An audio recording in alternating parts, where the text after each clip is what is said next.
Bonjour tout le monde, cette semaine à l'équipe Tardif, on vous parle de comment vendre sa propriété par soi-même. Hey, salut David, je suis content de te voir ce matin. On a décidé de partager, faire des entrevues ensemble parce que souvent le monde nous demande, coudonc, travaillez-vous ensemble ou pas ensemble, les deux frères jumeaux? Puis en fait, les gens qui ne connaissent pas notre business, c'est qu'on a deux bureaux. J'en gère un dans l'est de la ville, David gère celui de l'ouest de l'île.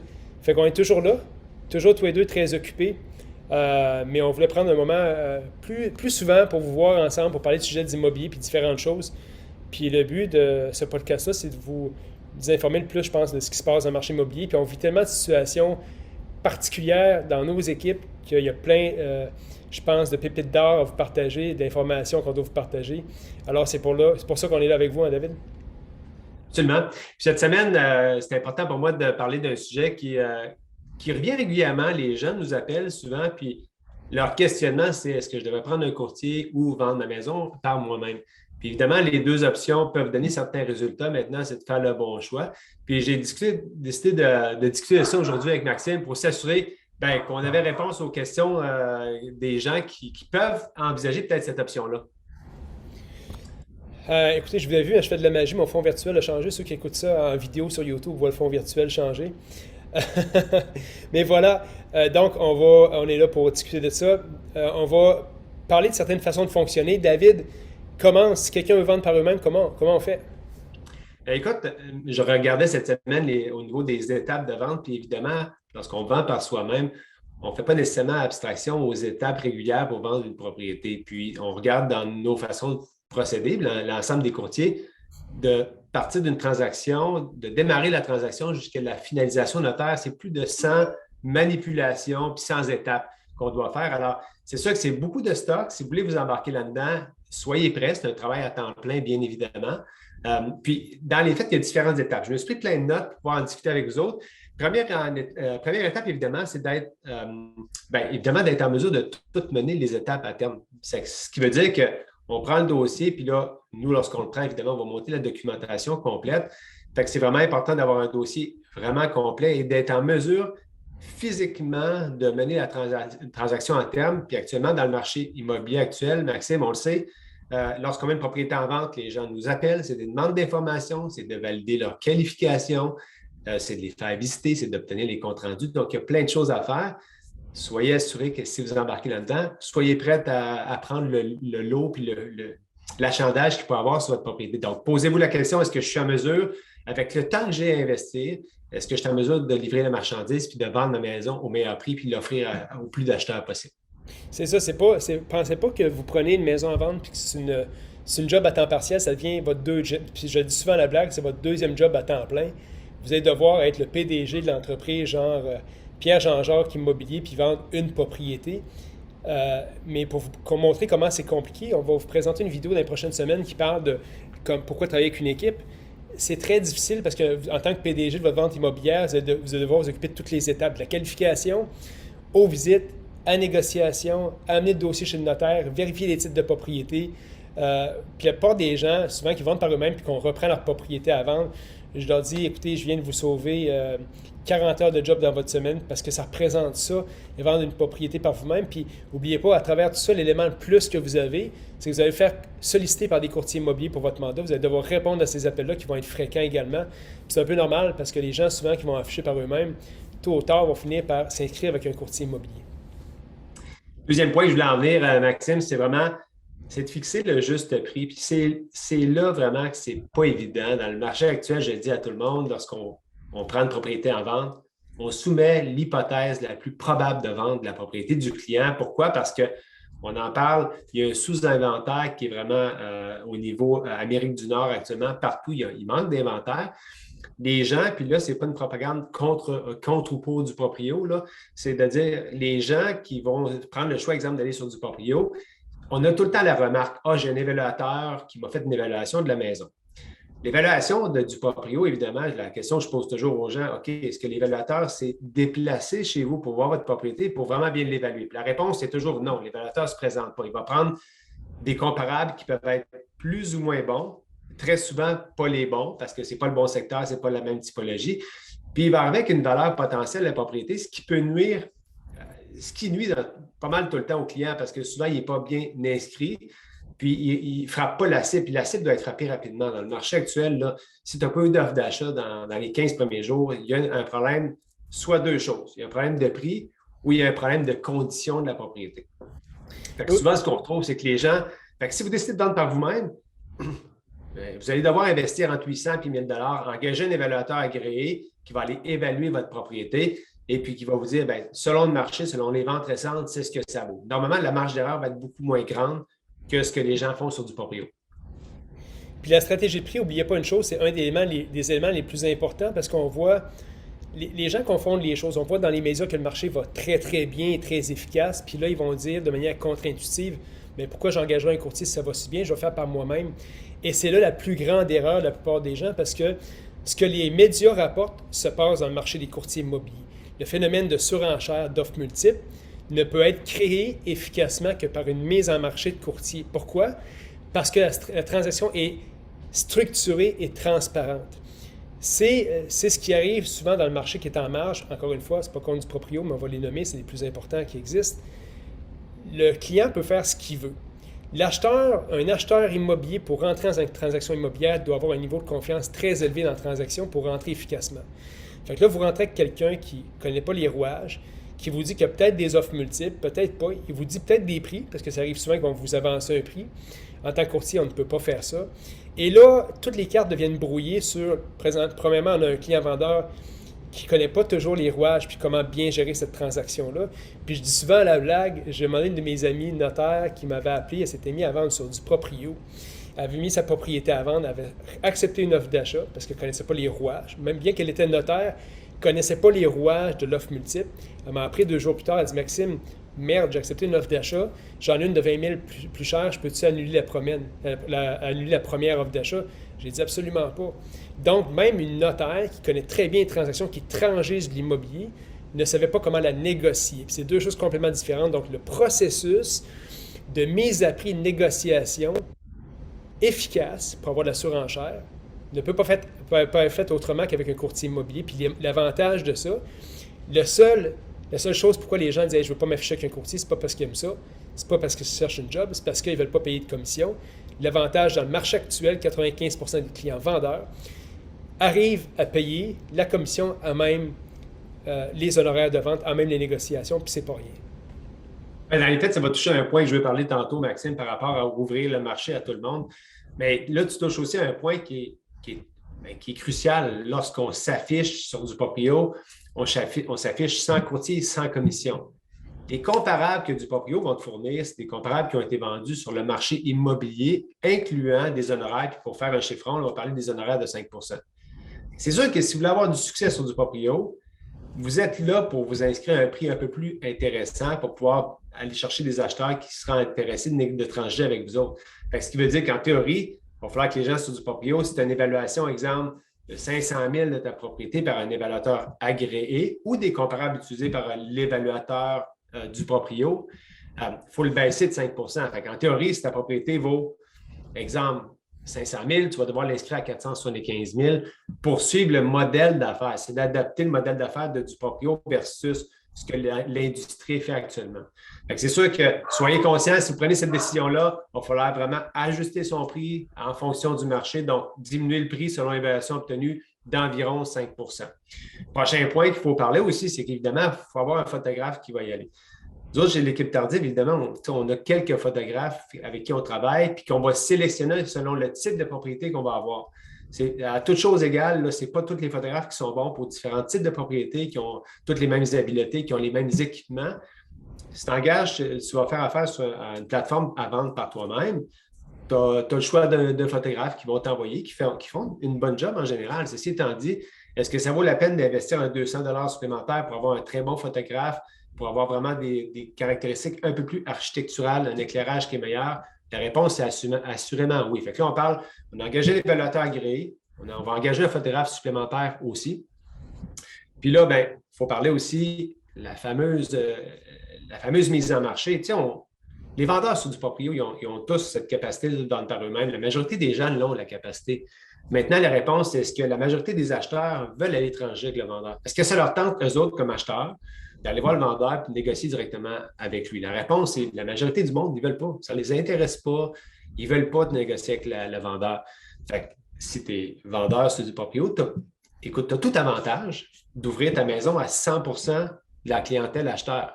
Parce qu'on s'entend, les statistiques sont là. Les gens vendent environ là, sur du proprio. Il y a des statistiques, je pense, c'est 5% des transactions qui se font sur du proprio actuellement.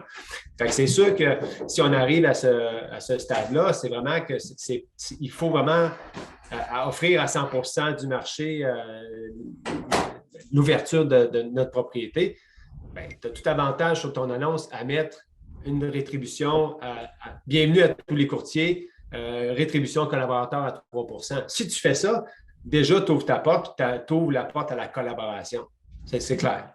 Fait qu'il faudrait peut-être que les gens modifient ça, donc ajouter un 3% sur ton investissement pour la mise en marché.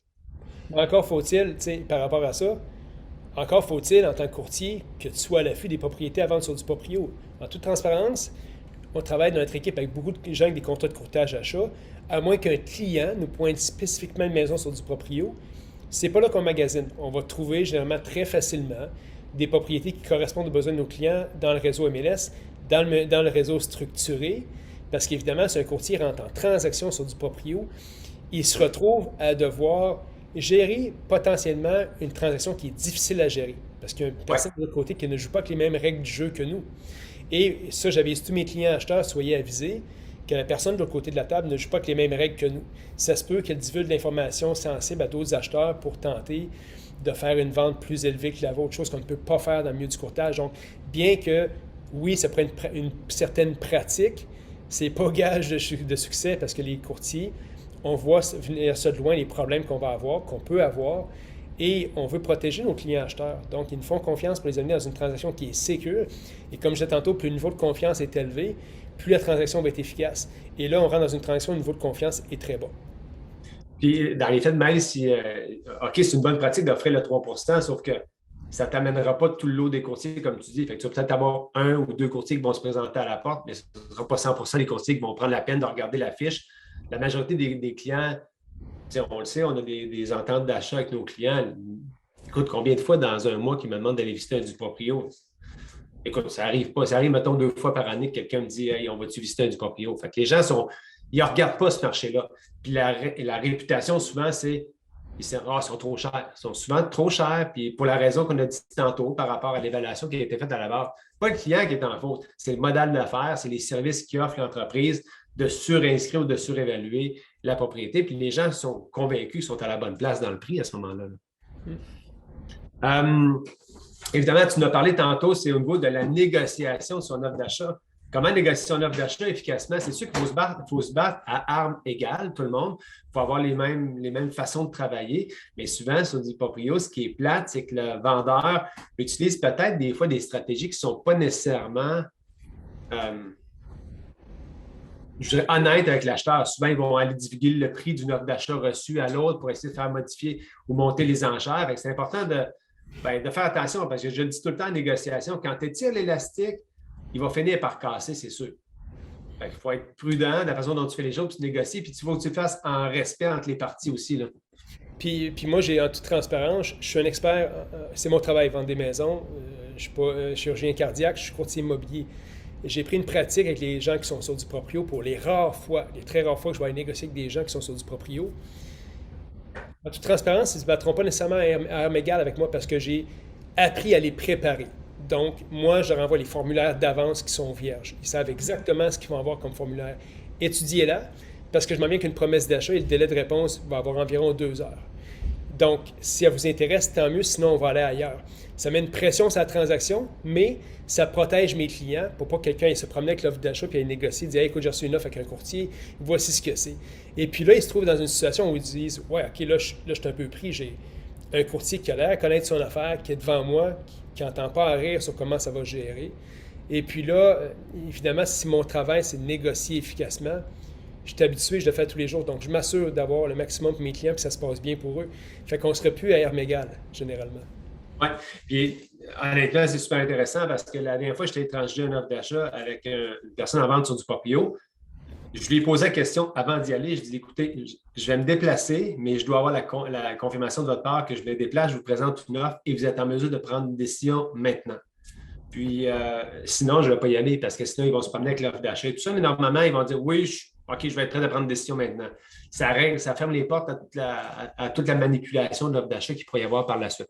Exact, pour les préparer. Ça, c'est le nerf de la guerre. Là. Puis si on vous prépare comme ça, ben, les gens doivent savoir qu'on va aller chez eux, comme on dit une fois, on n'ira pas 10 fois. On est là pour closer la transaction pour nos clients acheteurs. Oui, absolument. Puis au final, là, ce qu'il faut aussi, pour finaliser la transaction, il faut être en mesure de suivre toutes tes conditions parce qu'évidemment, dans une offre d'achat, il va y avoir la condition de financement, lecture de documents. Si c'est une copropriété, ça va être encore plus pointu, lecture de documents de copropriété, certificat de localisation et tout ça. Puis d'être prêt d'avoir son certificat de localisation, prêt d'avoir les infos du syndicat de copropriété, de donner la bonne information, de ne pas se mettre à risque pour avoir remis de divulguer de l'information. Je trouve que les gens s'exposent énormément parce qu'ils ont. Les gens, dans les faits, là, c'est tout le temps, selon moi, là, ça c'est mes 2 cents sur ça, c'est les gens ont peur d'engager un courtier parce qu'ils ont peur, ça leur coûte cher. Mais à la fin de la journée, il faut comprendre que c'est vraiment un investissement. Puis je vais vous donner une histoire par rapport à ça. Quelques semaines, Diane et Marc veulent vendre leur maison par eux autres mêmes. Ils ont pris rendez-vous avec du proprio, fait évaluer leur propriété. La valeur que du proprio a émise était de 750 000. OK? Finalement, ils m'ont été référés. Le lendemain, ils inscrivaient leur propriété. Je les ai rencontrés. Leur propriété valait minimalement en prix d'inscription 799 000. On a inscrit la propriété à 799 000. On l'a vendu 891 000. Puis, à la table, lors de la prise du mandat, j'ai posé la question. Je dis, Diane, aujourd'hui, à combien tu serais prête à accepter une offre d'achat? Elle m'a dit 750. À 750, elle vendait. Elle a vendu 891. Enlève les honoraires de courtage. Mettons, elle a 850 000 dans ses poches. Elle a 100 000 de plus que ce que du proprio lui avait dit. Et elle n'a rien fait. Fait que la question derrière tout ça, Maxime, est-ce que ça vaut réellement la peine de se donner tout ce trouble-là pour avoir peut-être un résultat alors que tu aurais pu appeler un courtier, mettre des termes clairs, valider si leurs objectifs sont réalisables, puis finalement pas prendre de risque. La seule personne qui prend le risque là-dedans, c'est nous autres, les courtiers. Les courtiers, nous autres, là, on met une mise en marché, on engage du staff, on prend des photos, mais on va être payé uniquement si on livre la marchandise.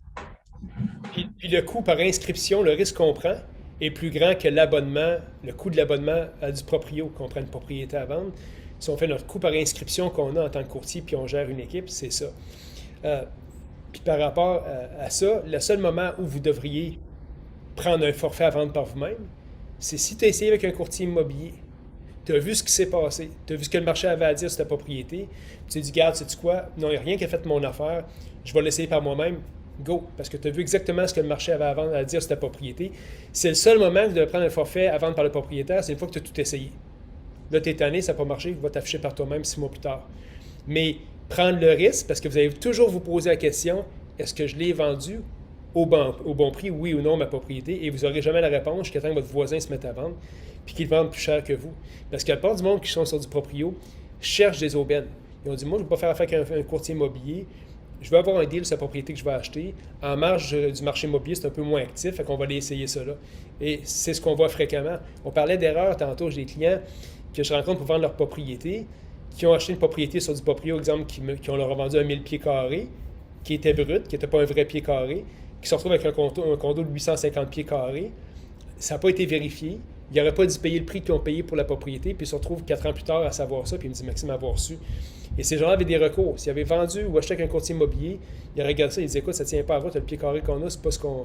On a droit à une compensation à ça. Donc, il y a plein d'histoires que vous pouvez voir, et les transactions immobilières sont rendues de plus en plus compliquées. C'est pas vrai que c'est simple vendre une maison, c'est de plus en plus compliqué, il y a de plus en plus d'étapes, d'intervenants, d'impondérables. Et notre job en tant que courtier, c'est d'amener une transaction du point A au point B. Puis souvent, le plus compliqué de l'amener en fin de transaction jusqu'au notaire, c'est là qu'on doit gérer toutes les choses qui se passent. Et croyez-moi, chaque dollar investi dans la vente immobilière avec un courtier vous allez récupérer en vous évitant des pertes de nuit de sommeil et ces choses-là. Ouais, exactement. Écoute, au final, souvent, c'est de changer son discours interne parce qu'il y a des fois, là, on va se dire vraies affaires, des conversations, des fois, qu'on a avec des gens qui sont en vente par eux-mêmes. Sur du proprio, ça fait ni qu'une tête, là. C'est la réalité des choses. Il y a du monde. Écoute, je ne peux pas empêcher personne de le faire dans le sens que c'est correct de vouloir obtenir le maximum, mais des fois, les conversations qu'on a au téléphone avec eux autres, c'est comme, honnêtement, là, on se fait dire des absurdités. Malheureusement, c'est ça. Puis, les gens comprennent mal un peu le rôle du courtier puis comment on peut être un bénéfice puis un investissement important pour eux autres. J'ai pris du proprio qui était à vendre par elle-même, la dame, histoire d'horreur, offre après offre, des inspections tout croche, des menaces de mise en demeure. Il faisait quelques mois, elle m'a appelé, j'ai mis sa propriété à vendre, on l'a vendu en offre d'achat multiple, en surenchère, on a vendu 20 000 de plus que le prix affiché. La dame est aux anges, mais ça, c'est pas un scénario parmi tant d'autres, c'est généralisé.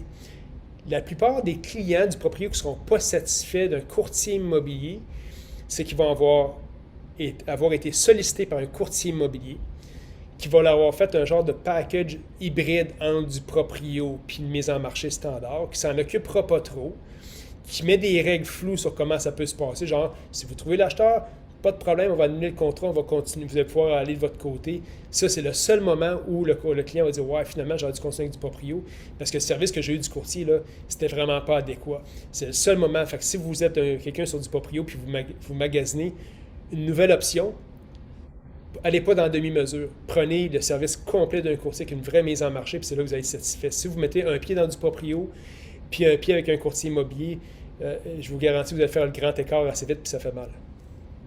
C'est vrai.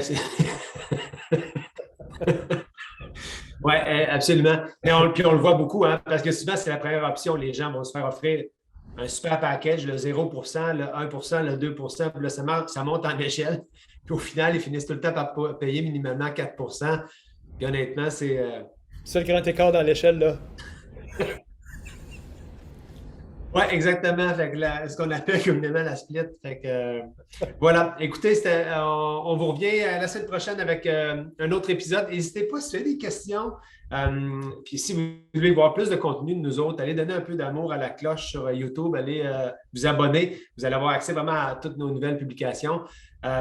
Puis évidemment, on est tout le temps content d'avoir des questions de notre part, des choses auxquelles on peut répondre.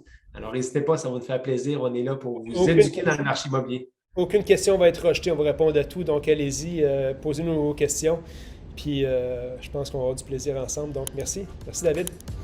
Bonne semaine tout le monde, à bientôt. Salut tout le monde. Bye bye.